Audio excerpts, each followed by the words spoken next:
تو میرے خیال میں جاوید صاحب is more of an emotional doctor صاحب ایتھیسٹ. مجھے آپ کی کیٹیگرائزیشن بہت پسند آئی ہے، اور آپ نے جو پہلی اور دوسری اور تیسری کیٹیگری کے ایتھیسٹس گنوائے ہیں، جو تیسری کیٹیگری کے ایتھیسٹ ہیں، جو آپ نے کہا اپنی انا کا اور اپنے نفس کی وجہ سے ریلیجن کو قبول نہیں کرتے ہیں، تو اگر آپ کے، مجھے لگتا ہے کہ اگر وہ شراب پینے کے لیے یا فری سیکس کرنے کے لیے ریلیجن کو قبول کرنے سے کتراتے ہیں، تو ریلیجن قبول کرنے کی صورت میں یہی چیزیں ان کو آخرت بھی آپ کا ریلیجن آفر کرتا ہے. یہ ایک میری ریزرویشن.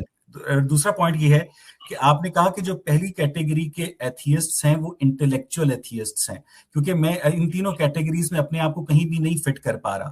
اگر وہ انٹلیکچوئل ایتھیسٹس ہیں، وہ آنیسٹی کے ساتھ جوابوں کی تلاش میں ہیں اور انہیں جواب مل جاتے ہیں اور وہ ان جوابوں کو قبول کر لیتے ہیں، تو پھر وہ تو ایتھیسٹ رہے نا ڈاکٹر صاحب، پھر تو وہ آٹومیٹکلی انٹلیکچوئل ایتھیسٹ سے ایک بلیور ہو گئے، پہلی بات. اور دوسری بات یہ کہ انٹلیکچوئل ایتھیسٹ کو جوابات کہاں سے ملتے ہیں؟ اس کا سورس اسلام ہے، اس کا سورس کرسچینٹی ہے، اس کا سورس جوڈائزم ہے، اس کا سورس ہندوازم ہے یا بدھزم ہے، یا ڈاکٹر سفیان بکیا تمام مذاہب کو جوابات کا غلط سورس سمجھتے ہیں اور صرف اسلام کو جوابات کا درست سورس سمجھتے ہیں؟ ڈاکٹر صاحب دیکھیں، جب بھی آپ سورس کی بات کرتے ہیں، میرے مطابق، اور میں اپنے پرسپیکٹو سے بات کروں گا، بینگ اے مسلم میں اس پرسپیکٹو سے بات کروں گا. اب یہ سب گائیڈنس کے لیے میرے خیال میں 3 بکس ہیں، اور اس سے سب سے پہلی بک آتی ہے ریویلڈ نالج کی. ریویلڈ نالج میں جیسے قرآن کریم ہے آپ کے پاس، قرآن کریم نے کہا فلا یتدبرون القرآن، کہ آپ اس کی آیتوں پر تدبر نہیں کرتے، غور نہیں کرتے، بار بار غور و فکر کی بات، بار بار غور و فکر کی بات.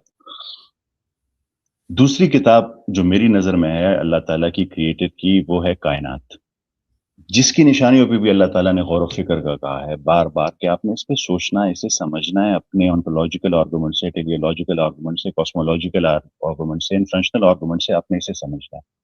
تیسری کتاب ہے انسان کی اپنی فطرت. اس کے اندر آپ نے ایک بات کہی تھی اویس صاحب، مجھے بڑی اچھی لگی. کسی پوڈ کاسٹ میں آپ بات کر رہے تھے، آپ نے کہا کہ میں اپنے جسم کی توجہ چاہتا ہوں. اس سے پہلے آپ نے ایک بڑی اچھی غزل کہی، مجھے بھول گئی ہے پر بڑی اچھی تھی، اس کا وہ امپیکٹ میں ہے نے کہا میرے تھا کہ پاس. میں اپنے وجود کی توجہ چاہتا ہوں. وجود کی توجہ چاہتا ہوں، وہ تو غزل بھی مجھے یاد ہے اور یہ الفاظ بھی مجھے یاد ہے. اور اقبال صاحب، اگر آپ نے فرض کریں آپ نے فیصلہ کر لیا تھا کہ کوئی خدا نہیں ہے، تو پھر تو آپ کو آرام سے باقی جتنی زندگی گزار جانی چاہیے تھی، ریلیکس ہو کے. پر میرے خیال میں یہ جو آپ ہر رات ہر دفعہ سوال ڈھونڈ رہے ہیں، یہ وہ آپ کی فطرت کی آواز ہے، یہ وہ کائنات کی یا کتاب کی آواز نہیں. تو میرے خیال میں کسی بھی انسان کے پاس گائیڈنس کے لیے 3 سورسز ہیں، اور یہ وہ تینوں سورسز ہیں جس سے وہ گائیڈنس لے سکتا ہے. بلکہ اویس صاحب، میں انٹرو میں ایک بات کہنا بھول گیا اور وہ میں ابھی ایڈ کر دیتا ہوں. وہ یہ ہے کہ میں ایک لحاظ سے آپ کا شکر گزار ہوں، اور اس کی ریزن یہ ہے کہ میری یہ بہت بڑی خواہش ہے کہ ہمارے مسلمان کلچرل مسلم سے نکل کر غور و فکر شروع کریں، سوچنا شروع کریں، ریسرچ کرنا شروع کریں، چیزوں کو سمجھنا شروع کریں. وہ اس پتہ نہیں کتنے ٹائم سے ایک کمفرٹ زون میں آ کے انہوں نے سب کچھ چھوڑ دیا تھا، جب تک کسی آؤٹر فورس نے انہیں مجبور نہیں کیا وہ کرنے پر. اب آپ نے جانے میں کیا، انجانے میں کیا، پر آپ وہ کام کرنے لگے کہ لوگ سوچنے لگے، سوال پوچھنے لگے اور چیزوں کو سمجھنے لگے، جو میرے خیال میں مسلمان سے مومن بننے کا ریئل راستہ ہے. آپ مومن ہی تب بنتے ہیں جب آپ سوچتے ہیں، غور و فکر کرتے ہیں. آپ جانتے ہیں بدترین جانور قرآن کریم نے کہا ہوا ہے ان لوگوں کو جو عقل سے کام نہیں لیتے ہوئے، جو سوچتے نہیں ہیں. تو اس کے لیے میں آپ کا شکر گزار ہوں کہ آپ نے جانے انجانے میں یہ عمل شروع کروا دیا.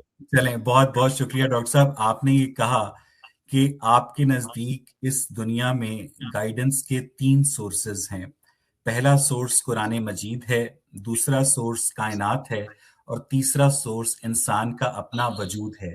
اس کا مطلب یہ ہے ڈاکٹر صاحب کہ آپ نے دنیا کے تمام دیگر مذاہب کو سورس آف گائیڈنس سے خارج کر دیا ہے، اور آپ مجھے لگتا ہے کہ آپ 99% ایتھیسٹ ہیں اور ہم 100% ایتھیسٹ ہیں. ٹھیک ہے، آپ دنیا کے تمام ریلیجنس کو غلط سمجھتے ہیں، صرف اسلام کو ٹھیک سمجھتے ہیں، اور ہم دنیا میں تمام ریلیجنس کو انکلوڈنگ اسلام غلط سمجھتے ہیں. آپ میں اور ہم میں کچھ زیادہ فرق نہیں ہے. نہیں، ایسا نہیں ہے سب میں. ایک 1 پوائنٹ، اسمال پوائنٹ.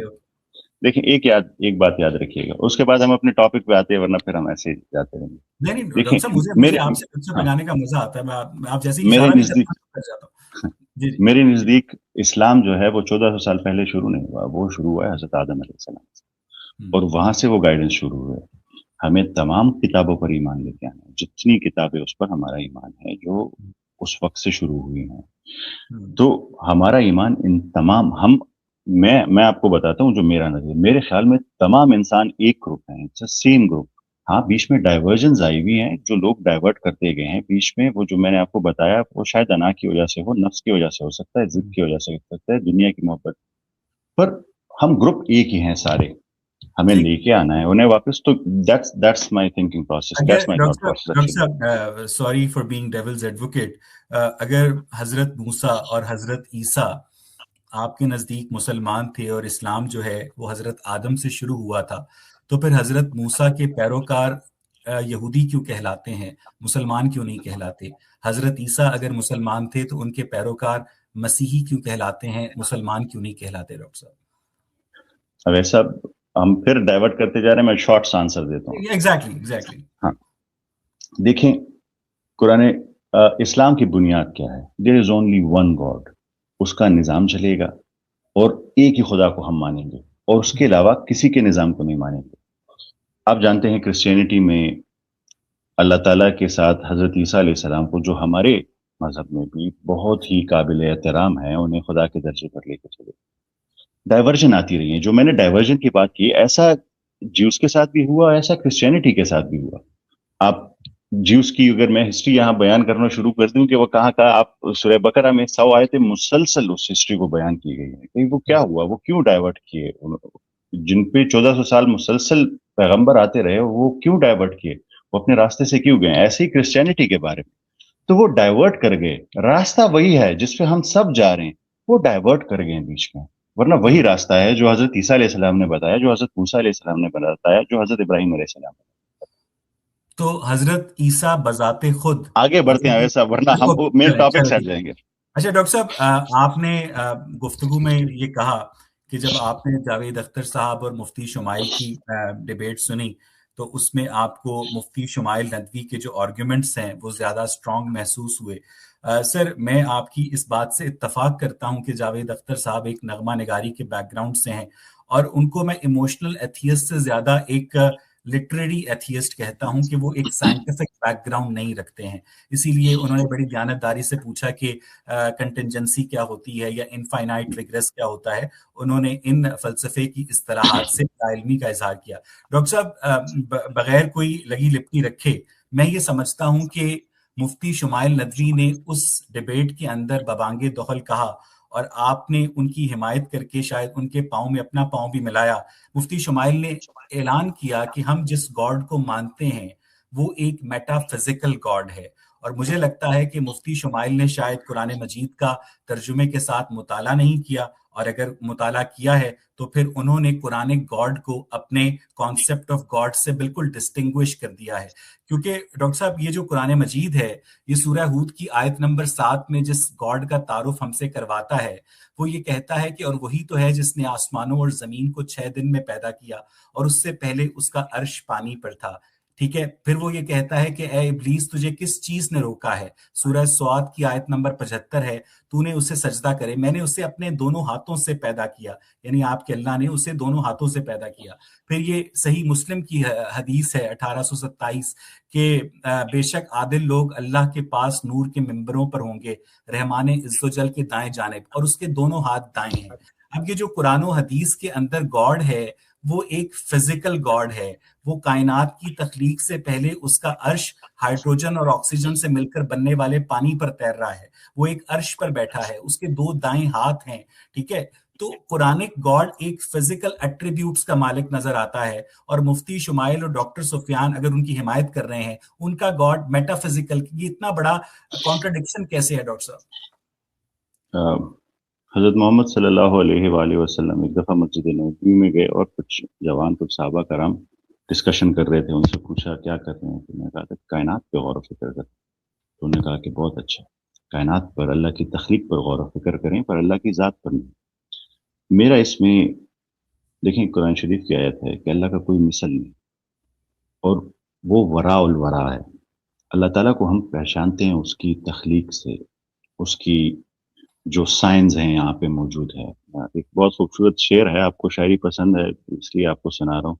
وہ علامہ اقبال کا ہے میرے خیال میں کہ عقل گو آستہ سے دور نہیں، عقل گو آستہ سے دور نہیں، اس کی قسمت میں پر حضور نہیں. عقل گو آستہ سے دور نہیں، اس کی قسمت میں پر حضور نہیں. دلے بینا بھی کر خدا سے طلب، دلے بینا بھی کر خدا سے طلب، آنکھ کا نور دل کا نور نہیں. تو پھر اسی طرح کا ایک اور شعر ہے کہ عقل عیار ہے سو بھیس بدل لیتی ہے، عشق بیچارہ ملا نہ وائز نہ حکیم. گزر جا عقل سے آگے کہ یہ نور چراغ راہ ہے منزل نہیں ہے. یہ ایک راستے کا ڈھونڈنے کا طریقہ ہے، ایک سٹیپ ہے اس کا. دیکھیں ویسا میں آپ سے بات کر رہا تھا. اچھا ایک میری ریکویسٹ ہے، یہ جو آپ نے سوال پوچھا ہے نا، یہ بہت ڈیٹیل میں اس کا آنسر جائے گا. تو آپ کی آپ کی ایک، ہم پشتو میں کہتے ہیں فضان بپریان نرا والے، اسے کہتے ہیں کہ آپ بیجین ہو جاتے ہیں سوال پوچھنے کے لیے. جب پر اس کو آپ آپ نے اجازت جب آپ اجازت دیں گے نا ڈاکٹر صاحب، ہاں میں آپ کی کلاس میں بیٹھا ہوں، جب آپ اجازت دیں گے تو میں بولنا شروع کروں گا پلیز. ہاں. تو جہاں تک اللہ تعالیٰ کے ہاتھوں کی آپ نے بات کی، اللہ تعالیٰ کی ذات یہ میٹافرز ہیں، استعارہ ہے. اس پہ بالکل اللہ کی ذات وراء الورا ہے، اس پہ میں بات نہیں کرتا. جیسے میں نے حضرت محمد صلی اللہ علیہ وآلہ وسلم کی حدیث آپ سے بیان، جو آپ نے آیت بیان کی سورہ ہود کی، اور ہم اسے ایسے اسٹوڈنٹس دیکھتے ہیں ویسے صاحب اس ٹائم چھوڑ دیتے ہیں کہ کون ایتھیسٹ ہے کون مسلمان ہے. وہ آیت آپ نے سورہ ہود کی آیت نمبر 7، اعوذ باللہ من الشیطان الرجیم بسم اللہ الرحمن الرحیم وهو الذی خلق السماوات والارض فی ستۃ ایام، فی ستۃ ایام، اور اس کے بعد پھر کہا وکان عرشہ علی الماء. اب صاحب اب ذرا آپ نے اس کو سٹارٹ سے سمجھنا ہے. سب سے پہلے تو یہ سمجھنا ہے کہ اللہ تعالیٰ نے یہاں پہ ورڈ خلق کیوں استعمال کیا، امر کیوں نہیں استعمال کیا، اور اس خلق اور امر میں کیا فرق ہے. اور اللہ تعالیٰ جب کن فیکون کہتے ہیں تو امر استعمال کرتے ہیں، جب میٹیریل دنیا کی بات کرتے ہیں جس میں پروسیس ہوتا ہے تو خلق استعمال کرتے ہیں.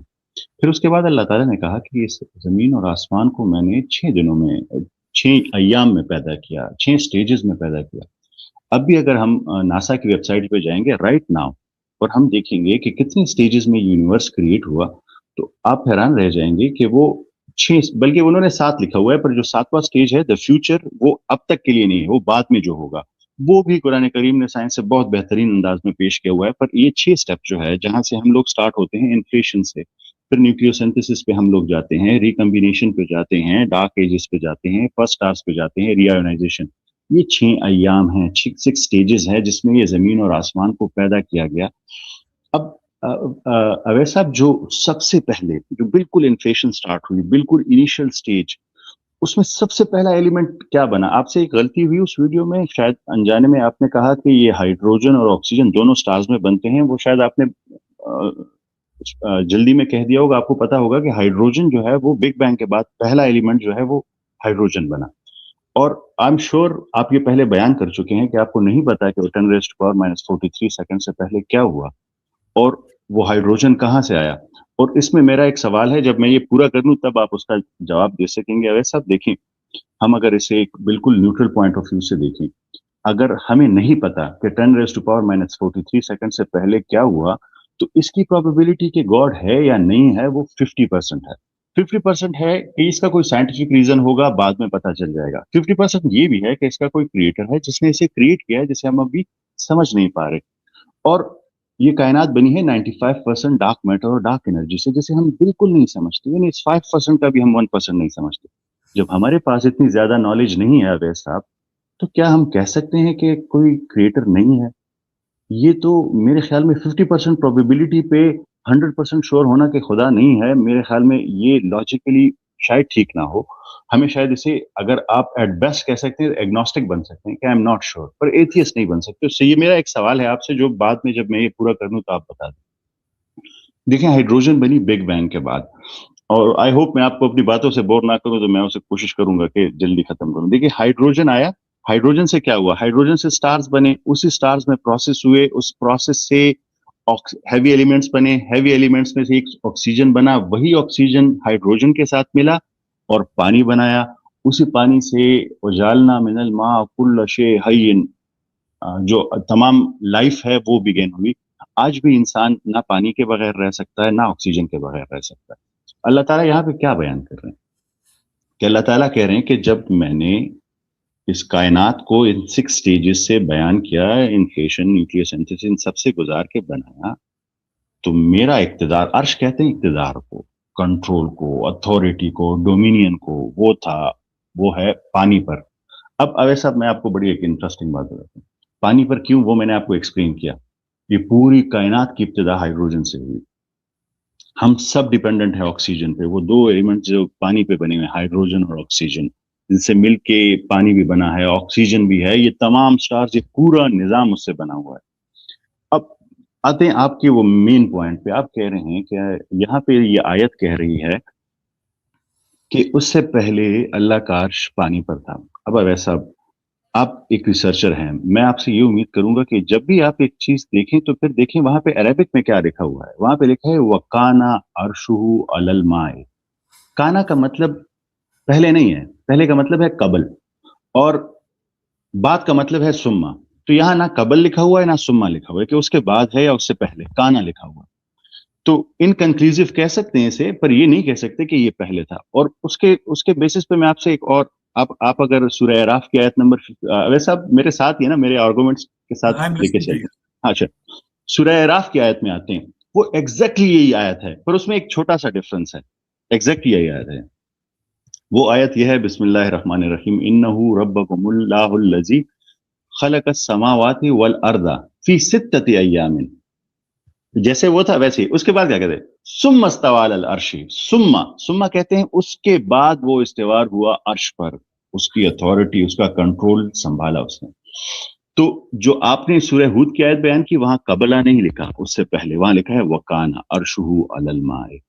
اور جو سورہ انفال کی آیت میں نے آپ سے بیان کی 54، وہ کہتی ہے ثم، اس کے بعد ثم استوى علی العرش، عرش پہ، یعنی اس کے ڈومینین پہ، اس اختیار، اس اقتدار، اس کو کریٹ کرنے کے بعد اس کا پورا کنٹرول. پانی، ہائیڈروجن، آکسیجن، جو میں نے آپ کو بیان کیا کہ اس کائنات کا پورا نظام جس سے چل رہا ہے، اس کا اقتدار، اس کا کنٹرول ایک ہی ذات کے پاس ہے، وہ ہے اللہ تعالیٰ کے پاس. یہ ہے اس آیت کا مطلب. ایسا